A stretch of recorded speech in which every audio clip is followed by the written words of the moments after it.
Dear student, welcome to your channel AK maths academy. I hope आप सभी अच्छे होंगे। स्टूडेंट्स, ये हम जो लेकर के आए हैं MSc second same number theory का सॉल्यूशन लेकर आए हैं। आपका एग्ज़ाम 23 मई को होने वाला है, तो सोचा कि इसका प्रीवियस ईयर को क्यों ना रिवाइज करा दिया जाए। तो स्टूडेंट्स, 100 के 100 क्वेश्चन यहाँ पर आपको उसका सॉल्यूशन मिलेगा, तो इसलिए वीडियो को पूरा देखते रहिए और चैनल को सब्सक्राइब कर लीजिए ताकि आने वाली सभी वीडियो आप तक पहुंच सके। स्टूडेंट्स, मैं एक बात और बताना चाहता हूँ कि 10 जून से इस AK मैथ्स एकेडमी पर BSc के फर्स्ट, थर्ड और फिफ्थ सेम का सिलेबस स्टार्ट होने वाला है, जिसमें फिजिक्स और मैथमेटिक्स हम पढ़ाएंगे और केमिस्ट्री पढ़ाएंगे आशु सर। तो स्टूडेंट्स, चलिए यहाँ से हम स्टार्ट करते हैं क्वेश्चन नंबर 1 से। क्वेश्चन नंबर 1 कहता क्या है कि every prime of the form 3m+1, यानी कि कोई प्राइम है 3m+1 का और नेसेसरी ऑफ द फॉर्म, यानी कि नेसेसरी का मतलब होता है जरूरी। जरूरी यानी कि मुझे इसकी आवश्यक जरूरी मुझे इसकी फॉर्म बतानी है, तो किस फॉर्म में हो सकता है, तो ये फॉर्म होगी आपकी यहाँ पर बी 6k+1। ठीक है, तो ये every prime of the form 3m+1 necessarily होगी ऑफ द फॉर्म 6k+1 के। ठीक है जी, कैसे देखो, प्राइम ग्रेटर देन यहाँ पर कितना है 3, prime greater than 3 must be of the form 6k+-1, यानी कि अगर मेरे पास है प्राइम है कोई प्राइम है और उसकी वैल्यू 3 से ग्रेटर देन है तो must be of the form, तो मैं इसको इस फॉर्म में लिख सकता हूँ 6k+-1।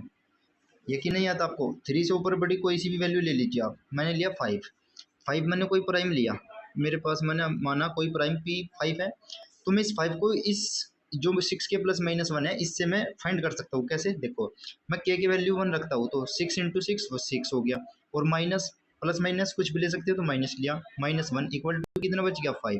देखिए आपका 5 इसके द्वारा प्राप्त हुआ कि नहीं हुआ, यानी कि 3 से जितना भी बड़ा कोई भी प्राइम नंबर है वो 6k+-1 से हम फाइंड कर सकते हैं। ठीक है स्टूडेंट्स, तो यहाँ पर आंसर पहले का हुआ B. Question number 2, the value of sigma 18 is, तो यहाँ पर सिग्मा 18 सिग्मा क्या होता है? सबसे पहले तो आपको पता होना चाहिए कि सिग्मा होता क्या है। देखो सिग्मा यहाँ पर होता है सम ऑफ, सिग्मा क्या होता है भाई? Sum of divisors, sum of divisors होता है सिग्मा। तो मुझे अब क्या करना है, सम ऑफ डिविजर्स होता है। और एक बात और बता दूं आपको, टो और पढ़ा होगा आपने, टो क्या होता है? टो होता है, यहाँ पर आपको पता होगा नंबर ऑफ डिविजर्स, क्या होता है? Number of divisors. ठीक है भाई, तो थोड़ा याद रखिए। यहाँ पर पूछा क्या गया? Sigma of 18। अब सिग्मा ऑफ 18 की वैल्यू अगर यहाँ से पूछी गई है तो आपको यहाँ पर बताना है सम ऑफ डिविजर्स। अब इसके सबसे पहले आपको डिविजर्स लेने पड़ेंगे। इसका डिविजर्स कौन कौन होगा? 1, 2 इसका डिविजर्स होगा, जो इसको डिवाइड कर देगा उसको डिविजर्स कहेंगे।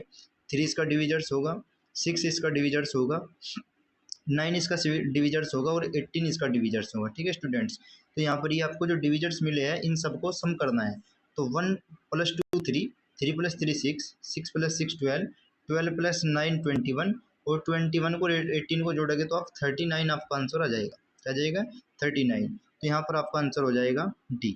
क्वेश्चन नंबर 3 पर चलिए, the value of T of 15, T of 15 यहाँ पर 215 है। ये यहाँ पर थोड़ी सी प्रिंटिंग मिस्टेक हुआ है, तो यहाँ पर 215 है। 215 क्या होगा? देखिए नंबर मैंने भी बताया था, 215 होता है नंबर ऑफ डिविजर्स, यानी कि उसके कितने डिविजर्स हैं। तो 15 के कितने डिविजर्स होंगे मुझे सारों को यहाँ पर निकालना पड़ेगा। देखिए 1 15 का डिविजर्स है, 3 15 का डिविजर्स है, 5 15 का डिविजर्स है और 15 15 का डिविजर्स हो गया। तो यहाँ पर कितने डिविजर्स हुए आप यहाँ पर फाइंड कर लीजिए। 1 2 3 4 डिविजर्स हुए, तो इसका आंसर बी हो जाएगा। क्वेश्चन नंबर 4 देखिए, the fourth power of any integer is of the form, यानी कि किसी इंटीजर्स की जो फोर्थ पावर होती है उसको किस फॉर्म में लिख सकते हैं, उसको किस फॉर्म में लिख सकते हैं। यहाँ पर आपसे ये पूछा गया है क्वेश्चन नंबर 4 में कि उसको हम किस फॉर्म में लिख सकते हैं। तो हम उसको लिख सकते हैं 4k+1 में लिख लीजिए, चाहे आप 5k में लिख लीजिए। तो यहाँ पर दो तरीके से हम लिख सकते हैं, एक तो 4k+1 से भी लिख सकते हैं और 5k से भी लिख सकते हैं। तो इसका आंसर हो गया बोथ। कौन सा हो गया भाई? इसका आंसर हो गया D, both B and C. 5k+1 sorry 4k+1 नहीं, 5k+1 में भी और 5k+1 में, तो बोथ प्राइम आ जाएगा आपका।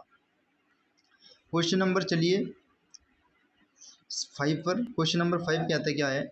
इफ यदि p is a prime number, अगर p कोई प्राइम नंबर है देन तब टू पीज, तो यहाँ पर क्या पूछा गया है, अगर p प्राइम नंबर है। अब एक बात बताइए आप, सपोज दैट आपके पास 5 है, 5 एक प्राइम नंबर है, तो 5 एक प्राइम नंबर है तो उसका टो क्या होगा, टो मैंने भी बताया होगा आपको, टो बताया था ना, टो बताया था नंबर ऑफ डिविजर्स। तो नंबर ऑफ डिविजर्स कितने होंगे, एक तो 1 इसका डिविजर्स होगा और 5 इसका डिविजर्स होगा। तो यहाँ पर यही बात पूछी गई है, चाहे आप कोई भी प्राइम नंबर ले लीजिए, कोई भी प्राइम नंबर लीजिए, उसका जो टो होगा वो हमेशा 2 होगा। कितना होगा, 2, क्योंकि उसके दो ही डिविजर्स हो गए, या तो खुद या 1, दो ही डिविजर्स होंगे किसी प्राइम के। क्वेश्चन नंबर 6 पर चलिए। क्वेश्चन नंबर 6 बोल रहा है the value of mu 33, the value of mu 33, mu of N होता है एक मोबियस फंक्शन। क्या होता है, एक मोबियस फंक्शन होता है म्यू ऑफ एन। तो ये मोबियस फंक्शन होता है सिंस चूंकि हमें गिवन क्या है, देखो सिंस चूंकि 33 हमें गिवन है। यहाँ पर पूछा गया ना म्यू ऑफ 33, 33 को मैं क्या लिख सकता हूँ, 3 इंटू 11 लिख सकते हैं ना, ये मोबियस फंक्शन है, पढ़ोगे आप। तो 3 इंटू 11 हो गया। अच्छा, तो म्यू ऑफ जैसे ही मुझे 33 फाइंड करना है तो क्या करना पड़ेगा उसके लिए, मैं इसको लिख सकता हूँ -1 का स्क्वायर। -1 का स्क्वायर करोगे +1 आ जाएगा, यानी कि क्या आ जाएगा, 1 आ जाएगा नहीं। तो इसका थोड़ा सा ध्यान रखिए, मोबियस फंक्शन में डायरेक्टली फॉर्मूला होता है ये, तो डायरेक्टली फॉर्मूला हो जाएगा और आपका आंसर बन जाएगा ये। क्वेश्चन नंबर 7, इफ यदि m and n are relative prime है then the value of mu m n. अगर देखो, अगर यहाँ पर हमें क्या है, m and n relative prime है, then the value of mu m n is, तो यहाँ पर म्यू एम एन की वैल्यू पूछी गई है। म्यू एम एन की वैल्यू जब यहाँ पर पूछी गई है, म्यू होता है एक मोबियस फंक्शन, इसको आप अच्छे से याद कर लीजिए, इस पर काफ़ी क्वेश्चन देखने को मिलेंगे आगे भी, मोबियस फंक्शन के बारे में जरूर पढ़ के जाना। तो इसका जो हो जाएगा म्यू एम इंटू एन, तो होगा mu m into mu n, तो mu m into mu n हो जाएगा। The Mobius function is a multiplicative function होता है, मोबियस फंक्शन एक मल्टीप्लीकेटिव फंक्शन होता है। क्वेश्चन नंबर देखिए भैया 8, इफ यदि x is not an integer then the value of integer x plus integer minus x is. तो इसकी वैल्यू यहाँ पे पूछी गई है हमसे क्वेश्चन नंबर 8 में। क्वेश्चन नंबर 8 क्या कहता है, देखिए for non zero rose, non zero integers के लिए द फ्लोर फंक्शन प्रॉपर्टी, आपने फ्लोर फंक्शन पढ़ा होगा, ये फ्लोर फंक्शन होता है एक्स, ये सॉरी ये क्या होता है, फ्लोर फंक्शन होता है ये फ्लोर फंक्शन कहलाता है आपका एक्स, जैसे नहीं ये फ्लोर फंक्शन, ठीक है जी। ये फ्लोर फंक्शन और प्लस माइनस एक्स का भी फ्लोर फंक्शन लिया, तो जब माइनस एक्स का फ्लोर फंक्शन लिया तो ये इक्वल टू किसके कहलाएगा, -1 के। तो ये थोड़ा सा उसके अंदर आपको जाके पता चल जाएगा, जैसे ही आप फ्लोर फंक्शंस के बारे में पढ़ोगे और ये मोबियस फंक्शन के बारे में जैसे आप ज्ञान अध्ययन भी करोगे, ये आपको वहाँ मिलेगा। फ्लोर फंक्शंस के बारे में पढ़ लेना अच्छे से, तो इसकी जो वैल्यू हो जाएगी वो -1 हो जाएगी, direct formula base. The order of 3, the order of 3 mode 8 is, तो यहाँ पर क्या पूछा गया, ऑर्डर पूछा गया, the order of 3 mode 8 is, ये आपसे पूछा गया है क्वेश्चन नंबर 9 में। देखिए इसका जो मोड हो जाएगा 3 मोड 8 वो 2 हो जाएगा, कैसे हो जाएगा, the mode order of 3 mode is, तो ऐसे निकालना। देखो यहाँ पर हमने क्या लिया, 3 की पावर 1, मैं इसको लिख सकता हूँ कांग्रेस टू 3 मोड 8, यानी कि इससे डिवाइड तो हम कर नहीं सकते 8 से, इसको जो तो लिख दिया मोड 8। और 3 का स्क्वायर जैसे आप करोगे, 3 का स्क्वायर होता है 9, और ये कांग्रेस टू कहलाएगा 1 की अगर मोड 8 लोगे। आपने मोड के बारे में पढ़ा होगा बीएससी में एक बुक थी नंबर थ्योरी गेम थ्योरी की, वहाँ पर आपने पढ़ा होगा कि मोड कैसे होता है सर, अगर 3 का स्क्वायर करोगे तो क्या आ जाएगा 9, और 8 से जब 9 को भाग करोगे तो यहाँ पर 1 रिमाइंडर बचेगा 1, तो जब 1 रिमाइंडर बचेगा आप इसको ऐसे लिख दीजिए 9 को 1 मोड 8 लिख सकते हो, ठीक है। तो यहाँ से जैसे हमें पता चला, हमें क्या पता चला, ऑर्डर कितना आया इसका 3 का स्क्वायर, ये ऑर्डर कहलाएगा इसका 2, तो 2 यहाँ पर आपका आंसर बन जाएगा। Question number 10, the primitive root of 10 is, primitive root पूछा है 10 का, तो 10 का जो प्रिमिटिव रूट पूछा है वो यहाँ पर कितना हो जाएगा, 3 हो जाएगा, प्रिमिटिव रूट ऑफ 10 अब निकाल लेना प्रिमिटिव रूट। प्रिमिटिव ये आपको अच्छा कुछ चैप्टर में से मिल जाएगा, जैसे प्रिमिटिव रूट्स का एक चैप्टर आया अलग ही, उस कंसेप्ट को अच्छे से अध्ययन करके जाना। क्वेश्चन नंबर 11 चलिए, the index of 9 mod 19 is given to is smallest primitive root, तो इसका आंसर हो जाएगा डायरेक्टली 6, क्या हो जाएगा भाई 6। क्वेश्चन नंबर 12 पे चलिए, every even perfect number has the last digit, अच्छा क्वेश्चन है भाई, क्वेश्चन नंबर 12 अच्छा क्वेश्चन है, तो इसने आपको बताया अभी, सॉरी क्वेश्चन नंबर, हाँ 12 क्वेश्चन नंबर 12, तो क्वेश्चन नंबर 12 में है every even perfect number has the last digit. देखो प्रत्येक even perfect number even perfect number लिया हमने, जैसे कि कुछ भी ले लीजिए, अब जैसे 16 लिया तो हैज लास्ट डिजिट, तो 16 जैसे हमने 16 लिया तो क्या मिला, 6 मिला। जैसे ही कुछ और लेके चलो, ये हमने ले लिया 16 हमने यहाँ पे ले लिया। अच्छा जी, और कुछ सोचो जो आपका परफेक्ट हो और क्या हो, इवन हो। जैसे कि हाँ 36 देख लीजिए, ये भी परफेक्ट नंबर है, यानी कि परफेक्ट, इसका मतलब परफेक्ट का मतलब होता है किसी का स्क्वायर होना चाहिए, जैसे 4 का स्क्वायर हो गया। ठीक है, और कुछ सोच लो, जैसे कि सोच लीजिए हमने कुछ भी ले लिया, 36 हो गया, और हमने ले लिया 64। देखिए ये भी इवन है और परफेक्ट नंबर है, तो ये किसका स्क्वायर हो गया, 8 का स्क्वायर हो गया कि नहीं हो गया। तो यहाँ पर थोड़ा सा ध्यान दीजिए, इस क्वेश्चन को देख लीजिए भाई, क्योंकि देखिए यहाँ पर लास्ट डिजिट के बारे में बात करें, 4 भी है, 6 भी है, 6 भी है, तो थोड़ा सा ध्यान रखिए, यहाँ पर नन ऑफ दीज हो सकता है। एक बार इस क्वेश्चन को आप बुक में चेक कर दीजिएगा। Question number 13, a positive integer N is a perfect number then तब, अगर पॉजिटिव इंटीजर है एन तो परफेक्ट नंबर होगा देन तब। पॉजिटिव अगर ये परफेक्ट नंबर है तो देन तब हम क्या कर सकते हैं, क्वेश्चन नंबर 13 में देखिए, अगर ये गिवन है हमें sigma of N equal to 2n, ये कहलाएगा, क्या कहलाएगा, ये कहलाएगा आपका, कैसे कहलाएगा, the sum of all divisors, जो सभी डिविजर्स का जो सम होता है सिग्मा एन लिखते हैं, वो इज ट्वाइस द नंबर, वो ट्वाइस होता है उस नंबर का। तो थोड़ा ध्यान रखिए क्या कहना चाह रहा है क्वेश्चन, कि ये positive integer N is perfect number है, अगर एन एक परफेक्ट नंबर है तो मैं उसको थोड़ा एक उसमें ही चैप्टर में ही आपको मिलेगा कि the sum of all divisors, यानी कि सभी डिविजर्स का जो सम होगा, सभी डिविजर्स का सम में क्या लिखता हूँ, सिग्मा ऑफ एन, जो सिग्मा ऑफ एन होता है ना, ये ट्वाइस, ये क्या कहलाता है, ट्वाइस कहलाता है उस नंबर का। तो देखिए यहाँ पर ट्वाइस कहलाएगा उस नंबर का।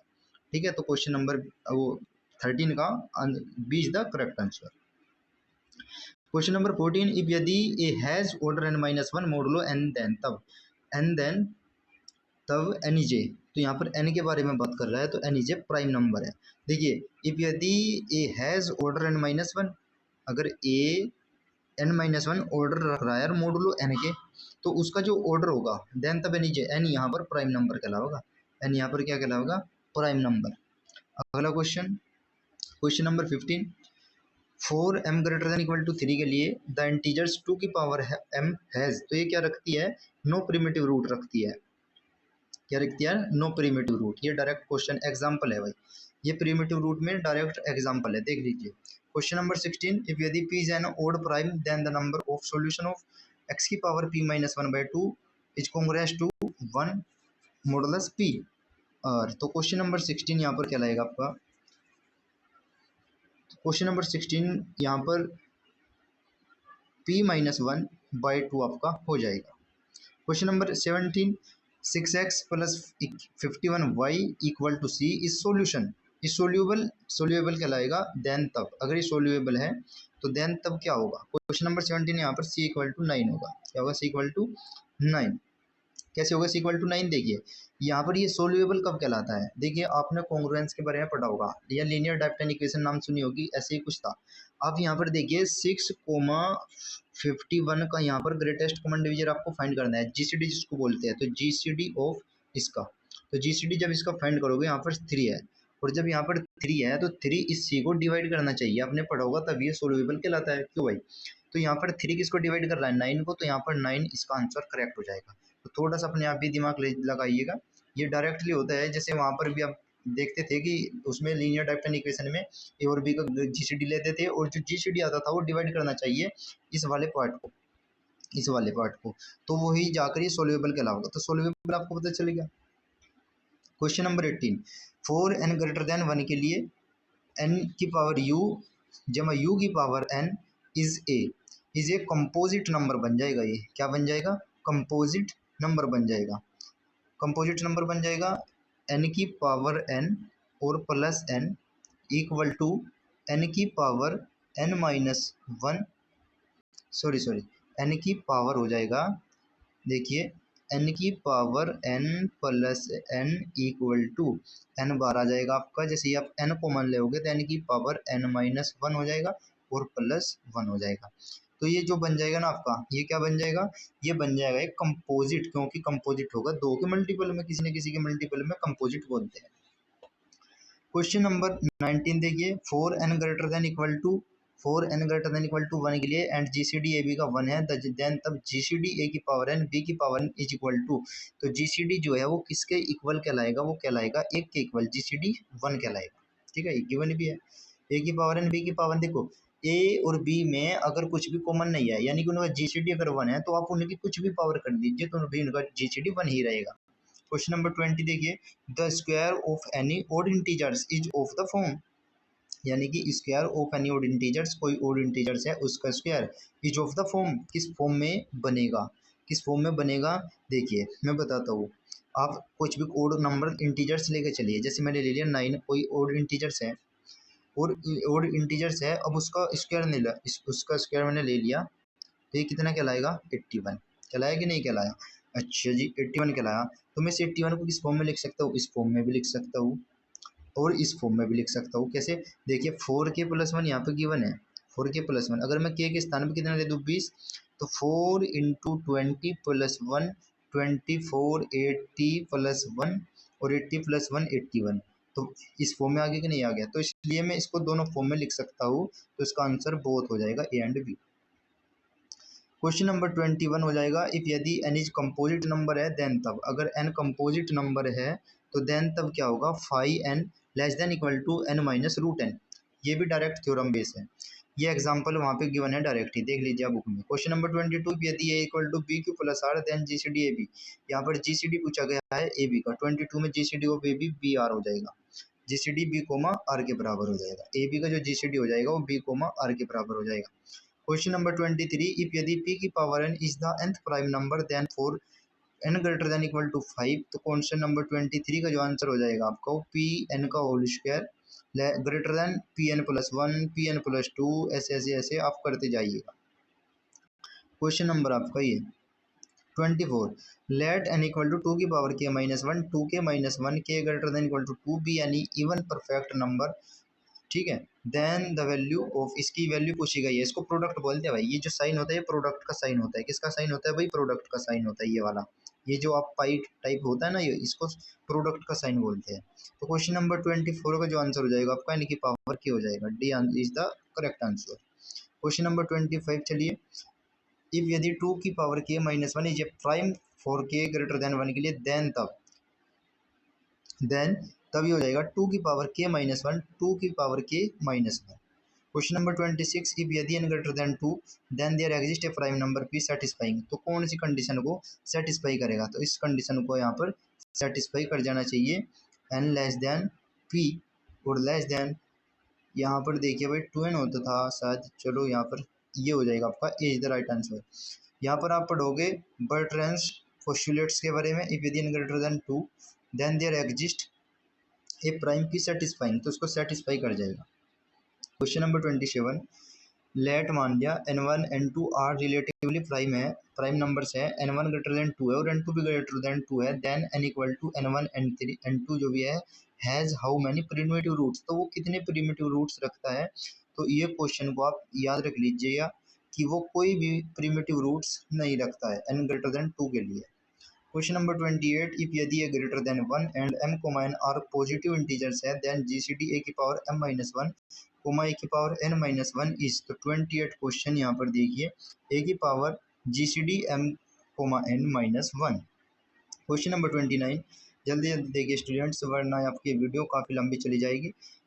तो देखिए क्वेश्चन नंबर 29, इफ यदि G C D a comma b equal to 1 है and x0 y0 is a particular solution of equation x plus b y is equal to c, then general solution is, तो इसका जो general solution हो जाएगा यहाँ पर वो कितना हो जाएगा भाई, जो ये जी सी डी गिवन है हमें ए कोमा बी की वैल्यू 1, ए और बी का जो ग्रेटेस्ट कॉमन डिवीजन है वो 1 है, तो यहाँ पर हो जाएगा आपको एक जनरल सॉल्यूशन का फार्मूला डायरेक्टली याद होगा जो आपने पहले भी पढ़ा होगा कि x बराबर x0 जमा बी टी, वाई बराबर y0 माइनस का ए टी, इसको आप रट्टा मार दीजिए इस फॉर्मूले का, ये काफ़ी इंपॉर्टेंट फॉर्मूला है, ये आपको काम भी आएगा आगे। Question number 30, let p be an odd prime if यदि p divided by a square जमा b square where G C D और बी का 1 है, देन तब क्वेश्चन नंबर 30 आपका p is congruence to 1 mod 4 के बाय फॉर्मेट्स थ्योरम, यहाँ पर फॉर्मेट्स थ्योरम लगाओगे ऑन सम ऑफ स्क्वायर पर and odd prime p can be written as x square जमा Y square if and only यदि p is congruent to 1 modulus आपको ये given है। क्वेश्चन नंबर 31, इफ यदि n is positive integer such that इस प्रकार है कि n greater than equal to 3 then the value of summation k equal to 1 mu modulus factorial k is 31 question आपको हो जाएगा यहाँ पर जीरो आंसर इसका हो जाएगा, तो उसको भी याद रखिएगा, जिसका डायरेक्टली आंसर जीरो हो जाएगा। Question number 32, highest power of 7 content in factorial 2000 में 7 की मैक्सिमम पावर कितनी होगी ये यहाँ पर पूछा गया है। तो यहाँ पर 2 जो आपका क्वेश्चन नंबर 32 है वो पूछा गया है। यहाँ पर आप यूजिंग लीजेंडर्स फॉर्मूला, आपने एक फॉर्मूला पढ़ा होगा, कौन सा फॉर्मूला, यूजिंग लीजेंडर्स फॉर्मूला यहाँ पर आपने पढ़ा होगा, कौन सा फॉर्मूला भाई, लीजेंडर्स। तो लीजेंडर्स फॉर्मूला यहाँ पर आपने पढ़ा होगा, क्या कहता है लीजेंडर्स फॉर्मूला, यहाँ पर पूछी गई है कि 7 की मैक्सिमम पावर कितनी है जो फैक्टोरियल 2000 को।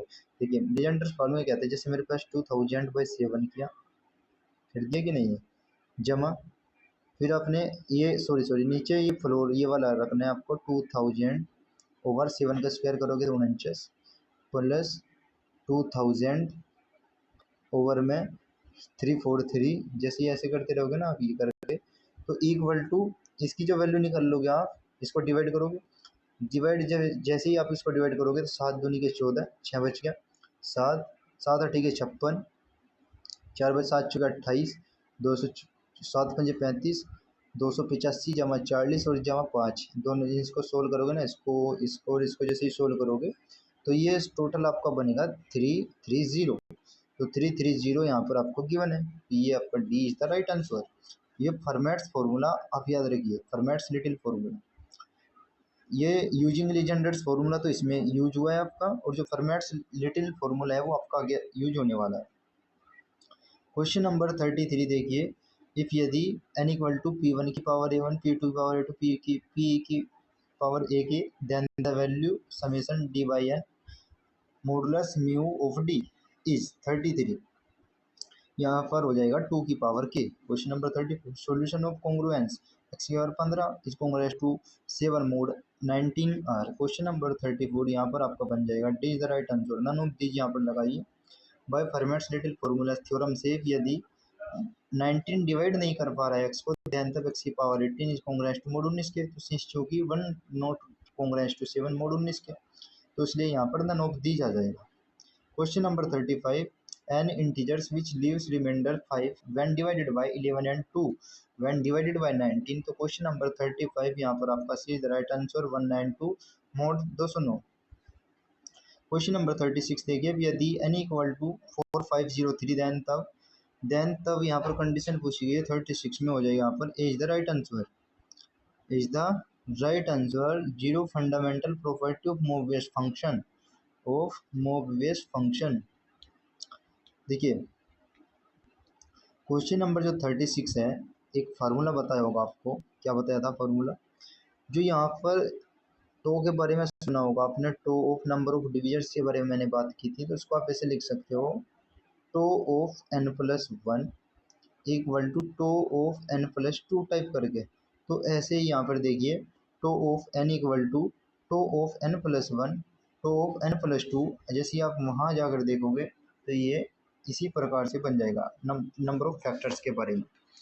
अगला क्वेश्चन 37 क्वेश्चन है, the quadratic रेशिड्यू of 13 is.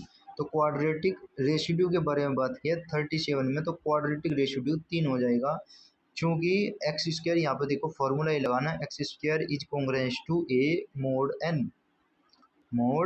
N type करके फार्मूला लगाना, इससे आप निकाल लोगे क्वाड्रेटिक रेशिड्यू ऑफ 13 का। क्वेश्चन नंबर 38 देखिए, the order is 5 mode 29 is. तो इसका जो ऑर्डर हो जाएगा वो कितना हो जाएगा, 14। कैसे हो जाएगा 14 से हो जाएगा भाई, 5 गिवन है तो 5 की पावर के लेके चल रहा हूँ मैं, इज कॉन्ग्रुएंस टू 1 मोड 29, ये मैं सपोज करके चल रहा हूँ, मोड 29 सपोज करके चले। अच्छा जी, अब इसको हम ऐसे सोल्व कर देते, देखो 5 की पावर, पीछे भी ऐसा क्वेश्चन कराया हमने, ऐसी बात नहीं है, 5 की पावर 5 29 से कम है, 5 की पावर 2 ये 29 से कम है 25, 5 की पावर 4 फिर मैंने किया तो आपको मिला होगा 5 पंजे 25 पंजे 125 पंजे 625, जैसे ही आप 29 से डिवाइड करोगे तो -4 इसका square is equal to 16, plus का 16 आ गया, नेगेटिव रेशिड्यू वाला फार्मूला लगा दिया। वैसे 5 की पावर 4 का मान 16 है, तो 5 की पावर 8 का मान 16 का स्क्वायर मिलेगा आपको। क्यों भाई, मिलेगा कि नहीं मिलेगा? तो इसका स्क्वायर मिलेगा। ये कितना होगा? 256, 256 इसका मान हो गया आपका ये। तो अब क्या करने वाले हैं हम, देखो 5 की पावर 8 की वैल्यू आ गई, तो 5 की पावर ऐसे ही 14 की वैल्यू जैसे ही आप निकाल लोगे, तो 5 की पावर 14 की वैल्यू को मैं लिख सकता हूँ 5 की पावर 12, ये हटा दीजिए, 5 की पावर 12 इंटू 5 का स्क्वायर। देखिए गुणा में घात जुड़ जाती है ना, तो 2 इंटू 12 इंटू 2 14, तो 5 की पावर 12 इंटू 5 की पावर 2 इज कॉन्ग्रुएंस टू, आप इसे लिख सकते हो इज कॉन्ग्रुएंस टू 7 इंटू -4। ये वैल्यू हमने दे रखी है इसकी जो हम लिख रहे हैं अब, ठीक है। तो सारे को इसको मैं एक तरीके से अगर लिख दूँ, माइनस का 28 is congruence to 1 under modulo 29, under modulo कितना भाई 29। तो उसको थोड़ा सा यहाँ पे याद रखना था आपको बस, कि इसकी जो पावर 14 आई है वो इसको ऑर्डर कहलाएगा, ठीक है। ये बहुत सिंपल है, ऐसे ही आपको पावर 1 करके 2 करके 3 करके ऐसे ही सोल्व करते चले जाओगे तो यहाँ पर ऑर्डर आपको मिल जाएगा।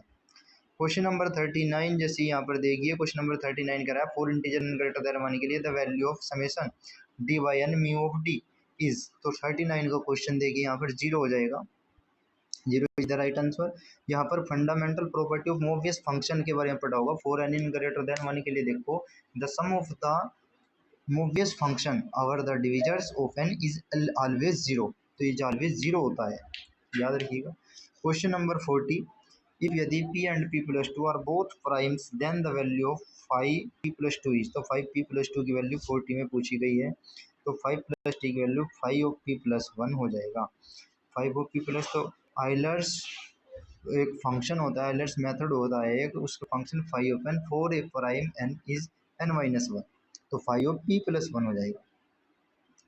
इसके बाद क्वेश्चन नंबर 41 देखिए, क्वेश्चन नंबर 41 क्या कहता है, द वैल्यू ऑफ तो 7056, तो 7056 की वैल्यू यहाँ पर पूछी गई है, तो यानी कि इसके डिविजर्स कितने हो सकते हैं वो यहाँ पर पूछा गया है क्वेश्चन नंबर 41 में। तो इसके डिविजर्स आप एक तरीके से निकाल सकते हैं, देखिए चाहे आप कितनी भी बड़ी संख्या आपको दी गई है तो उसके डिविजर्स आप एक तरीके से निकाल सकते हैं। कैसे, देखो जैसे मान लीजिए हमें ये संख्या दी गई है 7056, इसको मैं क्या कर सकता हूँ, सबसे पहले आप जब भी कभी इसके किसी की वैल्यू निकालनी है उसका फैक्टर्स निकाल लो, इसके फैक्टर्स निकाल लो। तो मैंने इसके जैसे एलसीएम से ये फैक्टर मेथड से जैसे ही निकालना है आपको निकालिए, इसके जो फैक्टर्स मैंने निकाले 16 इंटू किया 441, तो देखिए इसके फैक्टर्स ये यहाँ पर हो जाएगा। और अब क्या करेंगे आने वाले टाइम, देखिए 16 को मैं कैसे लिख सकता हूँ, 2 की पावर 4 के रूप में लिख सकता हूँ, इंटू 441 को ऐसे लिख सकता हूँ मैं 3 इंटू 7। देखिए फैक्टर्स करने के बाद ही आपको पता चलेगा, ऐसे नहीं पता चलेगा। 7 या 21 21 का 441 होते, इसलिए मैं लिख पाया हूँ इसको। तो फिर मैंने क्या किया, 2 की पावर 4 किया इंटू 3 की पावर 2 किया इंटू 7 की पावर 2 किया, इससे छोटे इसके फैक्टर और नहीं हो सकते। तो जब टो ऑफ एन का एक फार्मूला और होता है, क्या होता है, जो पावर होती है उसमें +1 करके मल्टीप्लाई कर दो, +1 करके उनकी मल्टीप्लाई करनी होती है। पावर को देखना है सिर्फ, इनको नहीं देखना है, सिर्फ पावर पर ध्यान दीजिए आप। तो पावर कितनी है 4, तो 4 + 1 इंटू कर दिया, पावर कितनी है 2, 2 + 1 कर दिया, फिर पावर कितनी है 2, 2 + 1 कर दिया। अब जैसे ही आप सोल्व करोगे 4 और 1 5, 2 और 1 3, 2 और 1 3, 5 से 15, 15 से 45, इसके जो फैक्टर्स हो जाएंगे वो 45 हो जाओगे। ये एक बहुत अच्छा तरीका है। आप क्या करना है, उसके फैक्टर्स करो सबसे, यानी कि प्राइम फैक्टर्स के रूप में तोड़ लो, उनकी जो पावर है उनकी में एक जोड़ो, एक जोड़ते चले जाओ और उनकी मल्टीप्लाई कर दो, तो आपके नंबर ऑफ फैक्टर्स निकल आ जाओगे उस संख्या की, चाहे कितनी भी बड़ी संख्या आपको गिवन हो। क्वेश्चन नंबर 42 पर चलिए, इफ यदि a B a primitive root of p की पावर के, इफ यदि a is odd then is always also a primitive root of, तो प्रिमिटिव रूट ऑफ 2 की पावर पी यानी 2p की पावर के कहलाएगा। Any rational number can be written as a, तो कोई भी रेशनल नंबर को हम लिख सकते हैं, कैसे लिख सकते हैं, ऐसे लिख सकते हैं फाइनाइट सिंपल कंटिन्यूड फंक्शन के रूप में। क्वेश्चन नंबर 44, इफ यदि a p is equal to 1 then the value of a p की -1/2 मोड p इज, तो 44 का जो आंसर हो जाएगा आपका सी हो जाएगा, -1 और 1 हो जाएगा। क्वेश्चन नंबर 45 जल्दी जल्दी देखते रहिए स्टूडेंट्स, अभी काफ़ी क्वेश्चंस आपके बचे हुए हैं और वीडियो भी आपके आधे घंटे की हो चुकी है। The least absolute pseudo prime is, तो least absolute pseudo prime is कितना कहलाता है, ये कहलाता है अपन नन ऑफ दीज, यानी कि least absolute pseudo primes none of these, इनमें से कोई सा नहीं है। How many solution of congruence, जो कॉन्ग्रुएंस हमें दिया गया है इसके कितने सोल्यूशन है, इसमें ये पूछा गया है 46 में, तो यहाँ पर कोई सोल्यूशन नहीं होगा। ठीक है, यहाँ पर कोई भी सोल्यूशन इसका नहीं होगा। क्वेश्चन नंबर 47 पे चलिए, let a B a prime primitive roots modulus b and c are an integers है, इफ यदि b is congruence to mod n के देन तब आपका ये कहलाएगा, ये इसका राइट आंसर हो जाएगा। क्वेश्चन नंबर 48 पर चलिए, the index of 17 mod 18 is given 5 is smallest positive root of 18। Question number 48 पर थोड़ा ध्यान दीजिए, यहाँ पर आपका 3 answer is the right answer हो जाएगा। क्वेश्चन नंबर 49 पर चलिए, let a B a prime primitive root p if यदि ए की पावर p माइनस 1 नॉट डच कॉन्ग्रुएंस टू वन के modulus p square then a is prime. Primitive root of किसका कहलाएगा 49 में, प्रिमिटिव रूट ऑफ कहलाएगा पी स्क्वायर का primitive root कहलाएगा। Question number 50, the solution of f of x equal to 2x cube plus 6x square minus 7s plus 3 is congruence to 0 mod s के, तो is question number 50 का आपके यहाँ पर 3 is the right answer. Question number 51, if यदि p is a prime and d divide कर रहा है p माइनस 1 को, देन द कॉन्ग्रुएंस x की power d minus 1 is congruence to 0 mod p, तो हैज क्या रखता है, ये रखते हैं आपका exactly of solution, exactly of solution. If यदि a is a primitive root of p का है and p square then primitive root p की power k greater than 0 is हो जाएगा आपका p। Question number 53, the last 2 digit of perfect number n equal to 2 की power 19,936 into 2 की power 19,937 minus 1 is. Question number 53 में आपका यहाँ पर 56 आंसर हो जाएगा। क्वेश्चन नंबर अगला देखिए, यह आपका 26 भी हो सकता है, तो एक बार आप देख लीजिएगा, वैसे तो आपका 56 ही लग रहा है। Question number 54, the solution of the system of the linear congruence is. Question number 54 का answer right is the correct answer, x is equal to 23 modulus 105।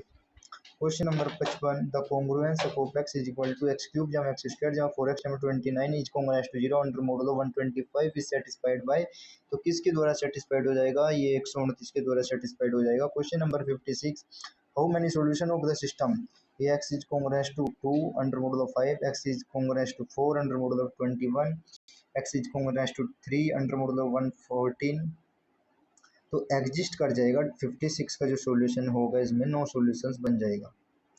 Question number आपका 57, prime number which can be expressed as x की power 7 minus 1 where x is an integers है is, तो 57 में यहाँ पर देखिए 127 is the right answer हो जाएगा, 127 is the right answer.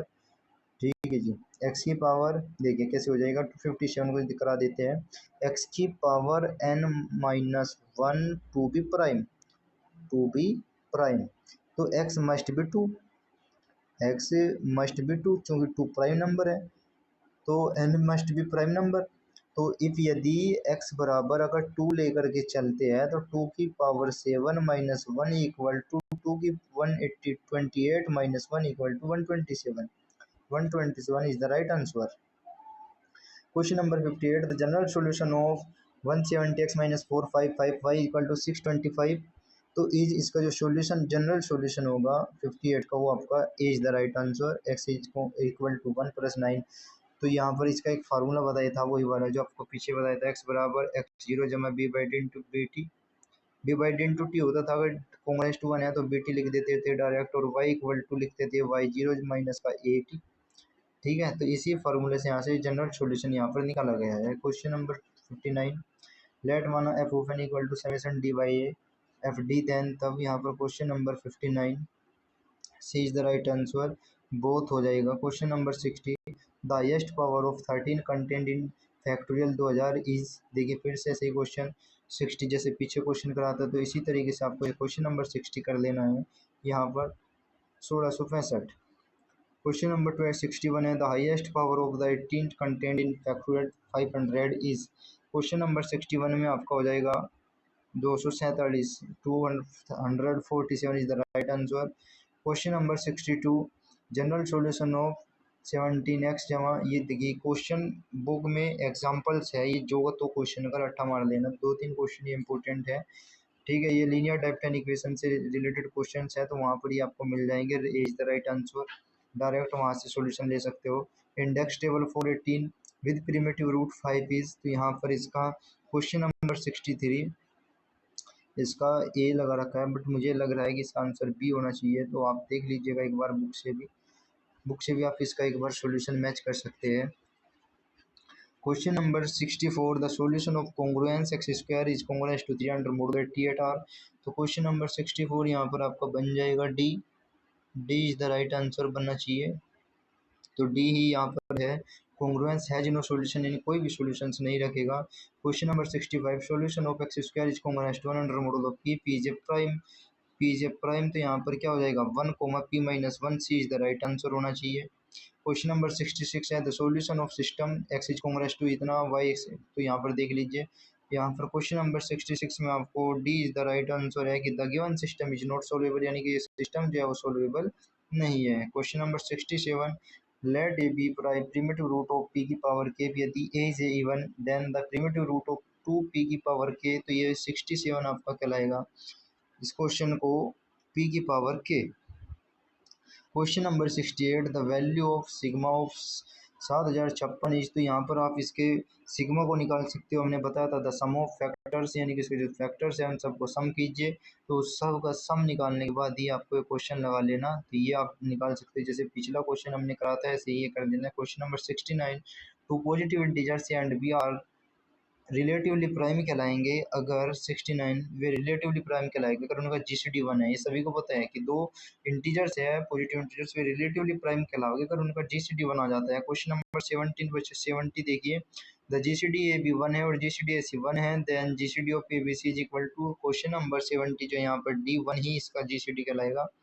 71 if यदि G C D A b equal to d then G C D by d b by d d is equal to, तो ये किसके इक्वल कहलाएगा, ये कहलाएगा ए के इक्वल, यानी कि 1 के इक्वल कहलाएगा। Question number 72 the nth term of Fibonacci sequence is, अच्छा क्वेश्चन है फिबोनाची सीक्वेंस का, तो ये क्वेश्चन आपका होना तो चाहिए a n equal to a n plus 1, हाँ ये क्वेश्चन इसका ये होना चाहिए सी। बुक में देख लीजिए फिबोनाची सीक्वेंस में वहीं पे मिल जाएगा, डेफिनेशन से आगे ही ये जो का तो दिखेगा आपको। क्वेश्चन नंबर 73 यदि ए कॉमा बी का जीसीडी 1 है then number of prime of the form a q plus b, इस फॉर्म में जो नंबर्स ऑफ प्राइम्स है वो कितने होंगे, यहाँ पर 73 में ये पूछा गया है। तो 73 में यहाँ पर इनफाइनाइट होने चाहिए, देख लीजिएगा इसको, क्वेश्चन को भी डाउट लग रहा है। क्वेश्चन नंबर 74 है यदि p and q are twin prime है and p greater than 3 then p plus q is divisible by, तो 74 का यहाँ जो डिविजिबल बाय होगा 12 कहलाएगा। 12 थोड़ा ध्यान रखिएगा। Question number 75 every positive integers and greater than 1 के लिए can be expressed as product of prime factors uniquely, this theorem is known as, अच्छे थ्योरम है भाई, इस क्वेश्चन को याद रखना है। 75 इंपॉर्टेंट फॉर्मूला है ये, इसकी theorem c is the right answer है, यानी कि फंडामेंटल थ्योरम ऑफ अर्थमेटिक के अंतर्गत चला जाएगा। क्वेश्चन नंबर 76 जीसीडी हमें ये गिवन है, GCD is equal to 24x plus 138y, then तब यहाँ पर 76 में जो पूछा गया है आपको b is the right answer, x equal to 6 हो जाएगा, y इक्वल टू -1 हो जाएगा। तो जी सी डी इसका यहाँ पर वैल्यू पुट करोगे तो यहाँ पर आपको सेम आंसर देखने को मिलेगा। Question number 77 the cube of an integers is of the form, तो यहाँ पर क्यूब का जो इंटीजर्स होगा वो क्या फॉर्म होगी क्यूब की, 77 में पूछा गया है। तो यहाँ पर आपको एक गिवन है 7 के प्लस -1 दोनों होता है, तो all of the above। 78 for each positive integers and the value of mu n plus 1 mu n plus 2 mu n plus 3, तो 78 का is the right answer b हो जाएगा। 78 का क्या हो जाएगा बी हो जाएगा, बी यानी कि 0। क्वेश्चन नंबर अगर देखिए द मोवियस फंक्शन के बारे में सुना होगा, mu of N equal to 0 होता है अगर n डिविजिबल हो एक स्क्वायर के द्वारा, तो यहाँ पर 0 इज द राइट आंसर हो जाएगा। इफ यदि n is even perfect number है then the value of summation divide 1/d is, तो ये परफेक्ट नंबर है तो इसके यहाँ पर हो जाएगा 79 का वो सी यानी कि 2 होना चाहिए। क्वेश्चन नंबर 80 देखिए, क्वेश्चन नंबर 80 कहता है 4 non zero integers and b is GCD है and a comma b equal to l है, ठीक है, और ये C M a comma b, then तब यहाँ पर क्वेश्चन नंबर 8 में पूछा गया है equal to plus minus b होता है, plus minus b. Question number 81 कहता है the product of any 3 consecutive integers is divisible by, तो ये किसके द्वारा डिविजिबल होगा फैक्टोरियल 3 के द्वारा। क्वेश्चन नंबर 82 कहता है कि the minimum remainder of 217 with respect to 39। अच्छा क्वेश्चन है, क्वेश्चन नंबर 82। तो यहाँ पर आपको बन जाएगा -17, ये सब गलत है, -17 कहलाएगा इसका। कैसे कहलाएगा, चलो डायरेक्ट रहने देते हैं इसका सॉल्यूशन। अच्छा सॉल्यूशन करना है, देखिए तो 217 को आप ऐसे लिख सकते हो, कैसे लिख सकते हैं, जो 217 है हमारा इक्वल टू ले लिया मैंने, 39 दिया गया ना रेस्पेक्ट 39 के, तो 39 इंटू 5 और प्लस 2 और अगर ये करोगे तो फिर ऐसे देखो 39 इंटू 6 और -17, तो हमें तो नेगेटिव रेसिड्यू चाहिए, तो -17 नेगेटिव रेसिड्यू आ गया। तो माइनस का जो 17 है अगर उसका मॉडुलस लोगे वो लेस देन किसके होगा, 22 के मॉडुलस के होगा कि नहीं होगा, 22 के मॉडुलस की। तो जब 22 के मॉडुलस के होगा तो इसलिए हम -17 को लेके चलेंगे साथ में। क्वेश्चन नंबर 83 में देखिए यदि n इक्वल टू P1A1, ये डायरेक्ट फार्मूला है, आप सभी को पता होगा कि factorization then prime t tau, ये टी ना होगा टो होता है, टो पे यानी कि उसके फैक्टर से पता था नंबर ऑफ फैक्टर्स, जैसे आप यहाँ से निकाल लोगे नंबर ऑफ फैक्टर्स को, तो यहाँ पर b is the right answer, यानी होता था कि पी की पावर किसी की पावर हो तो उसमें एक जोड़ देना और मल्टीप्लाई कर देना, एक यहाँ पर बोला था। क्वेश्चन नंबर 84 में देखिए इंटीजर है ग्रेटर देन 1 से है, देन द वैल्यू ऑफ, यहाँ पर ये फैक्टोरियल जो ये प्रोडक्ट जो हमको दिया गया है, तो ये 84 का जो है इस द राइट आंसर हो जाएगा 84। अच्छे प्रोडक्ट के रूप में है ना, तो factorial n into tau, tau वाला होना चाहिए, ये टो वाला होता है, ये सिग्मा वाला नहीं होता, टो वाला होता है। क्वेश्चन नंबर 85 पर चलिए, द वैल्यू ऑफ सिग्मा 3000, देखिए सबकी वैल्यू हमने निकालनी सिखा रहा है, क्या सिग्मा वही है आपका सम ऑफ फैक्टर्स, फैक्टर्स का सम कर लीजिए, सिग्मा आ जाएगा आपका 85 में। तो 85 में जैसे ही इसको आप सम करोगे तो यहाँ पर 93-60 के लगभग हमारा आंसर आया था, सोल्व करने के बाद आप भी सोल्व कर सकते हो। 86 में है डायरेक्टली आप देख लीजिए, जैसे क्वेश्चन पढ़ोगे यदि the order of A1 A2 modulus and b K1 and K2 respectively and K1 K2 जो जीसीडी होता है 1 होता है, then the order of A1 A2 modulus n के इज, तो 86 का जो आंसर हो जाएगा आपका यहाँ पर C is the right answer, K1 K2 हो जाएगा। थोड़ा सा डायरेक्ट याद रखना कि इसका जो मॉडुलस के रेस्पेक्ट में ऑर्डर हो जाएगा वो K1 K2 हो जाएगा, मल्टीप्लाई हो जाएगी। क्वेश्चन नंबर 87 है कि यदि ए has order k mod n के, देन ऑर्डर ऑफ ए की power h mod n is given, d जो है equal to g C d की एच का है, तो यहाँ पर 87 का इधर राइट आंसर डी हो जाएगा, k by d. Question number 88, an integer N is called pseudo prime कहलाएगा, अगर बहुत अच्छा क्वेश्चन है, ये शूडो प्राइम कहलाएगा अगर 2 की power N is Congress to 2 under mod n के हो जाए। क्वेश्चन नंबर 89, यदि ए की power N is Congress to a under mod यानी कि फॉर ऑल इंटीजर से देन ए इज कोल्ड, तो यहाँ पर ए जो है वो क्या कहलाएगा, वो कहलाएगा एब्सोल्यूट शूडो प्राइम, अगला का absolute pseudo prime direct definition के अंतर्गत देखने को मिला। क्वेश्चन नंबर 19, ये आपको कंपटीशन में भी एक क्वेश्चन आता है और यहाँ पे भी ये क्वेश्चन देखने को मिला है। क्वेश्चन नंबर 90 बोल रहा है द वैल्यू ऑफ, अगर इसकी वैल्यू आपको फाइंड करनी है तो डायरेक्टली फॉर आप फाइंड कर सकते हो, इज द राइट आंसर, ऐसा क्वेश्चन आपको कंपटीशन में भी देखने को मिलेगा। यदि p is an odd prime and a is integer है सच दैट इस प्रकार है कि ए और पी का जो जीसीडी है 1 है, then a is a quadratic ratio कहलाएगा यदि मोड पी के रेस्पेक्ट में, इफ एंड ओनली इफ यदि और केवल यदि थ्योरम के अंतर्गत क्वेश्चन है, ये थ्योरम के अंतर्गत देखने को मिल जाएगा, c is the right answer. 92, यदि r is a primitive root and mod p के, देन आर की पावर के is quadratic ratio to mod p के एंड ओनली यदि बर्न में का जो आंसर हो जाएगा आपको सी हो जाएगा अगर r is an even integer. अच्छे क्वेश्चन है, डायरेक्टली डेफिनेशन से देखने को मिल रहे हैं कि the only prime p which 3p+1 is a perfect square is, ये परफेक्ट स्क्वायर कहलाएगा 5 का। अगला क्वेश्चन देखिए 94, फोर एन इंटीजर से G C D 2a+1 9a+4 is equal to कितना कहलाएगा ए 1 के respect. For positive integers and b G C D A b, तो इनका जो जी सी डी होगा वो ये आपका राइट आंसर हो जाएगा 95 का सी। 96 देखिए यदि P1 PQ1 Q2 Qn all primes P divided by Q1 A2 Qn, then तब यहाँ पर 96 का भी C is the right answer, यानी कि P less than QI for all, some i की चाहे कुछ भी वैल्यू ले लीजिए उससे छोटे। Question number 97, how many prime numbers that divide, जो फैक्टोरियल 50 को डिवाइड कर जाए तो कितने यहाँ पर आपको प्राइम होंगे, वो यहाँ पर पूछा गया है। 97 is the b is the 15 primes यहाँ पर आपको देखने को मिलेंगे। जो फैक्टोरियल 50 को डिवाइड कर जाएंगे। देन रिमाइंडर व्हेन द सम, इसका जो रिमाइंडर सम निकालने के बाद जैसे आप फाइंड करोगे तो थर्ड में का ये 1 हो जाएगा। क्वेश्चन नंबर 99 पर चलिए। 99 क्वेश्चन जो आपका है, इफ यदि n बराबर p1 के बराबर n p2 बराबर p के बराबर prime factorization then the value of sigma n, ये चाहिए डायरेक्ट फॉर्मूला है भाई। जो प्राइम में देखोगे ना आप ऐसे भी फॉर्मूला पावर, एक तो पावर p+1 वाला a1 + 1 a2 + जो भी है 1 जोड़ते चले जाओ, मल्टीप्लिकेशन कर दो, देखिए फॉर्मूला यहाँ पर देखने को मिलेगा डायरेक्टली ये वाला। क्वेश्चन नंबर 100 पर चलिए। फिर दिया पीछे multiplicative function and s of n equal to summation d by n f d, then the value s m n, यहाँ पर कितना बन जाएगा, c is the right answer हो जाएगा 100 क्वेश्चन का। तो स्टूडेंट्स आपका ये 100 क्वेश्चन कंप्लीट हुए।